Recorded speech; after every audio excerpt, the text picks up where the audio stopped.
In order to resurrect his son, the old wizard was going to carry out a bloody occult magic to kidnap Death, but he did not expect that he had summoned another god, who was weak and small, like a newborn beast. The old wizard was disappointed, and only took away 3 treasures from him, left him naked and undignified in the circle. What the old wizard caught was actually the master of dreams, the god of dreams. The next day, a nightmare wandering around the world appeared, told the truth to the old wizard, and gave him the way to trap the Sandman forever. First, create a glass ball on top of the circle to trap the Sandman body. Second, send someone to keep watch 24 hours a day, and never let anyone fall asleep in front of the Sandman.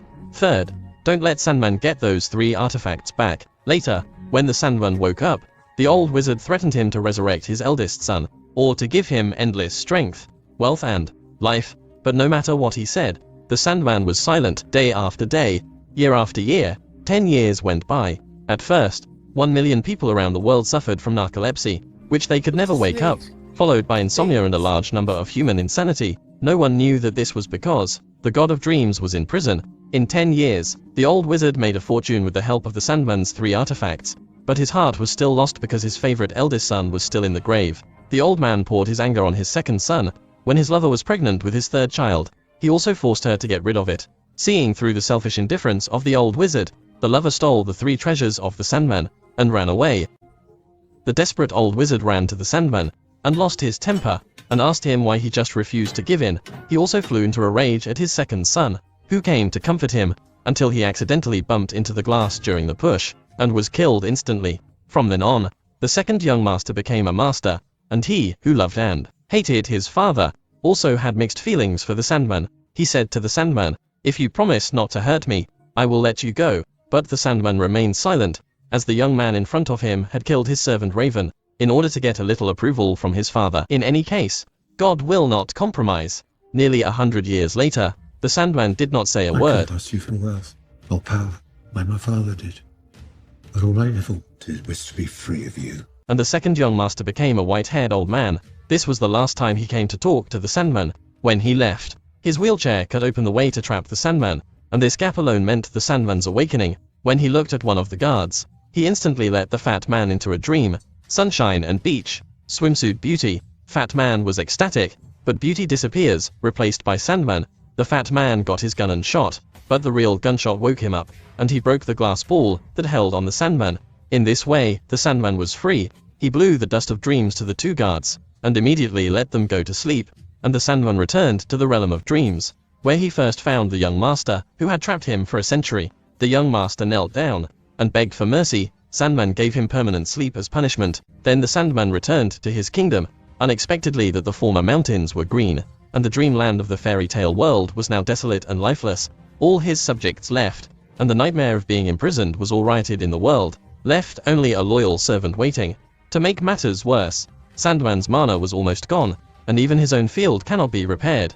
In order to regain his mana, the Sandman wanted to retrieve the 3 artifacts he lost, but the artifact is missing on Earth. He must ask other gods, and a trinity appears in his heart. Before the birth of the gods, there were 7 unique creatures in the world: destiny, death, dream, destruction, desire, despair, and delirium. They each perform their own duties, and seldom communicate with each other, and their relationship is not good.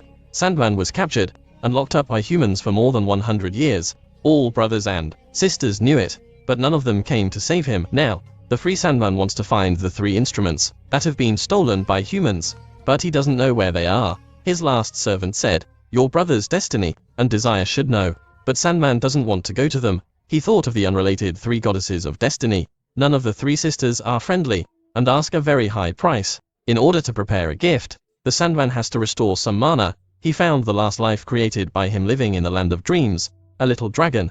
Although it could not speak, it willingly sacrificed itself and gave its weak power back to the Sandman. Then the Sandman entered the dream river of the world. He hasn't cleaned up the river for 100 years, and it has become dangerous and deranged. Sandman first found a crossroads symbolizing fate in the dream of a Cambodian farmer, and then found the gallows of a British horror movie in the dream of a Japanese fan. At last, he found what the 3 sisters of destiny wanted most: a snake, symbolizing life, death, and rebirth. When the 3 goddesses of destiny come to the Sandman, they are like ghosts. The Sandman first gave them the snake, and then asked them 3 questions.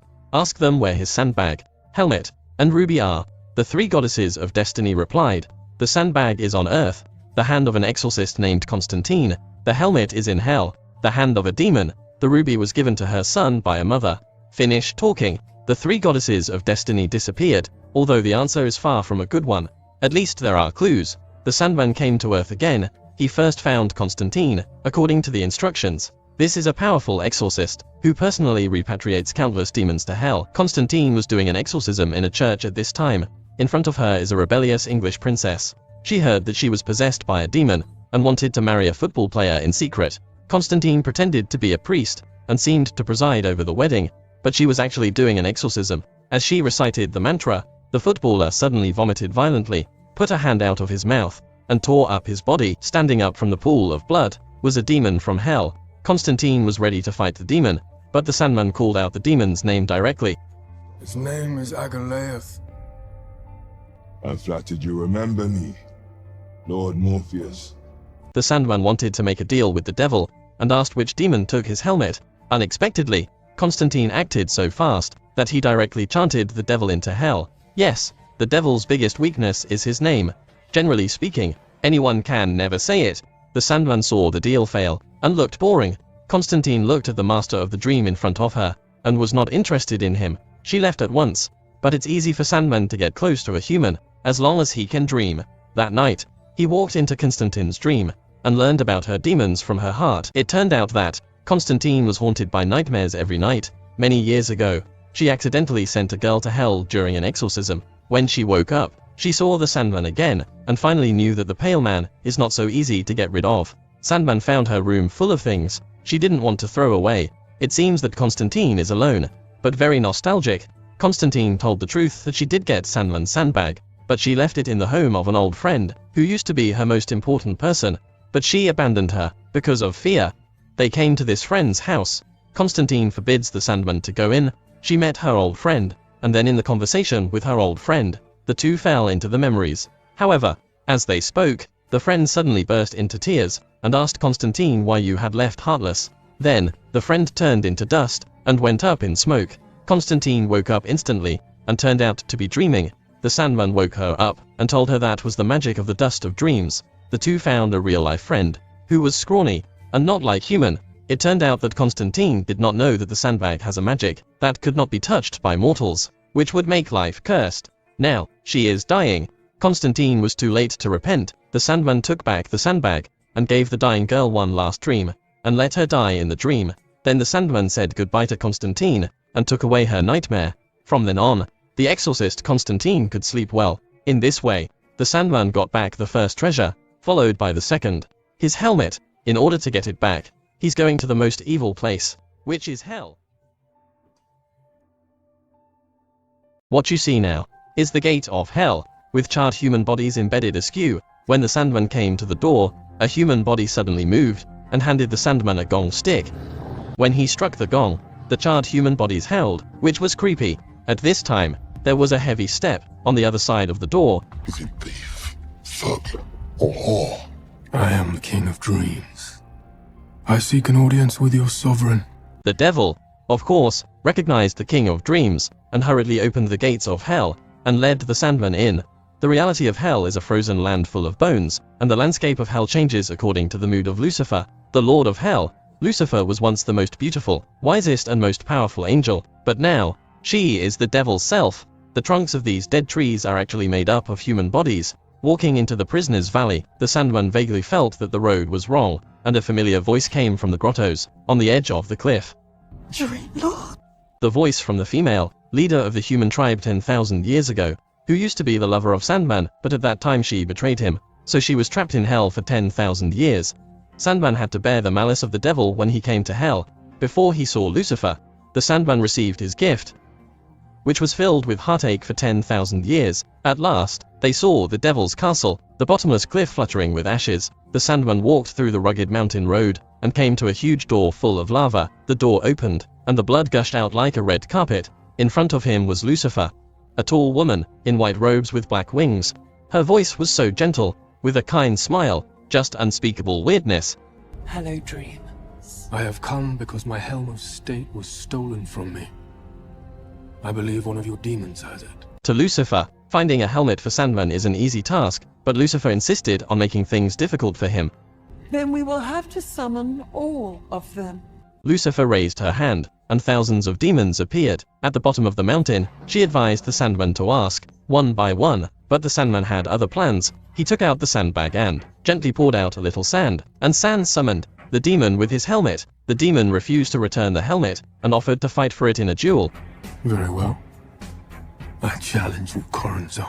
If I win, you will return my helmet. And if you lose, you'll serve as my slave in hell for eternity.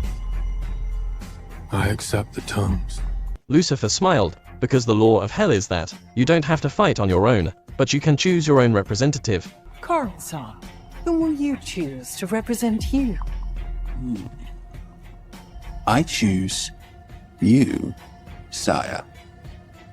In this way, the Sandman must fight with the most evil devil. Hearing the news, the whole hell cheered, and everyone wanted to see how the Sandman was crushed and trampled by their lord Lucifer. Unlike the human war, the duel in hell is limited to the imagination of both sides. They do not fight directly, but with words. Lucifer made the first move. I am a dire wolf, prey-stalking, lethal prowler. I am a hunter. Horse-mounted. Wolf stabbing.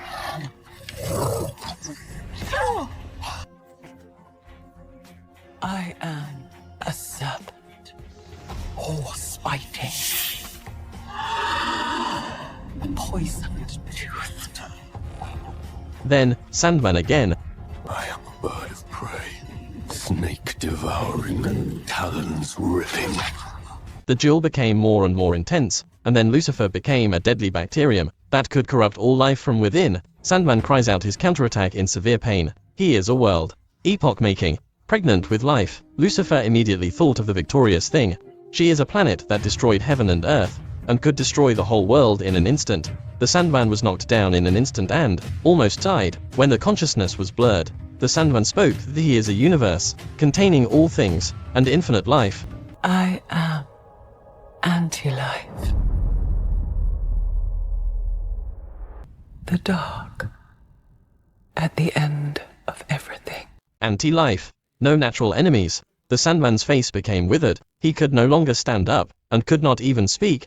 Perhaps the Lord of Dreams in the evil hell, his kindness and weakness were doomed to be impossible to escape. The raven, that followed him all the way, was so nervous that it flew to the Sandman, and shouted, You know what can survive the anti-life? You! Dreams don't fucking die. At this time, the Sandman seemed to be inspired, and he slowly stood up, and said his last word. Hope. Hope. You can kill thousands of lives, but you cannot extinguish hope. This is only in life. But beyond the existence of life, Lucifer lost. She asked the devil to return the helmet, but the devil did not want to let the Sandman go so easily. Groups of demons surrounded the castle, and as long as the Sandman went out, he would be torn to pieces. It turned out that Lucifer wanted to unite with the Sandman to rule the world, and defeat the kingdom of heaven. If he did not compromise, he would be trapped in hell forever. It's just that Sandman still has no fear. But to say dreams have no power in hell. Tell me, Lucifer Morningstar, what power would hell have if those here imprisoned were not able to dream of heaven? In this way, Lucifer had no more treacherous tricks. The Sandman went to hell alone. There were so many evil demons that no one dared to touch him. The last artifact that the Sandman wanted to find was his ruby, which was still in the hands of a mortal, but this man would be much more difficult to deal with than he thought.